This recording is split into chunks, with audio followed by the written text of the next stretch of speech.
வணக்கம் கைஸ். இன்றைக்கும் நம்ம சீக்கிரமாக போயிட்டோம். ஏன்னு கேட்டிங்கன்னா நம்மளை பாய் எடுத்துகிட்டு போயிட்டு கடையை ட்ராப் பண்ணுறேன் அப்படின்னு சொன்னான். அதனால் சாமி வேற கூட்டு போங்கடா. அவனும் ஷார்ப்பாக நம்மளை எடுத்துன்னு போய் 10 மணிக்கு கடையை ட்ராப் பண்ணிட்டான். கடை கிட்ட போனோடனே லைட்டாக பசிக்குது அப்படின்ட்டு கடை ஓப்பன் பண்ணோடனே ஒரு ஆப்பிள் எடுத்துகிட்டு போயிருந்தேன் வீட்டில் இருந்தேன்.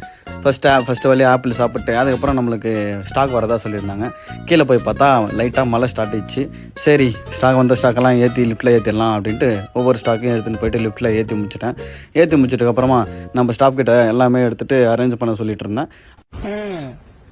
கொஞ்ச நேரம் வெளியே வேடிக்கை பார்த்துட்டு வந்துட்டு இருக்கிற வேலைலாம் முடிக்கலாம் அப்படின்ட்டு இருக்கிற வேலையெல்லாம் முடிச்சுட்டு பில்லு போட்டு கிளம்பலாம் அப்படின்ட்டு ஒரு முடிவு எடுத்துட்டேன். அதனால் ஒரு 9:30 போல் கடை க்ளோஸ் பண்ணிவிட்டு கீழே போய் பார்த்தா எந்த ஆட்டோவும் நம்மளுக்கு கிடைக்கல. ஒரு 10 நிமிஷம் நின்று வரல, 20 நிமிஷம் நின்று வரல. அதனால் பாயை ஃபோன் பண்ணி வாடா அப்படின்னா அவன் மூக்கிலே அழுறான். இருந்தாலும் வந்து நம்மளை பிக்கப் பண்ணி போனான். போகிற வழியாக 2 பேரும் சாப்பிட்டு அதுக்கப்புறம் ஒரு ஃபுல் சிலிண்டர் எடுத்துகிட்டு ரூமுக்கு கிளம்பிட்டோம். இதுக்கு மேலே ஹோட்டலில் சாப்பிட்றது கம்மி பண்ணிவிட்டு நம்மளே சமைச்சு சாப்பிட்லான்ட்டு தான். அதனால் கொஞ்சம் ஃபாலோ பண்ணிக்கோங்க. இல்லை பிடிக்கும் போது ஃபாலோ பண்ணிக்கோங்க. அது வரையும் டாட்டா பை பாய்.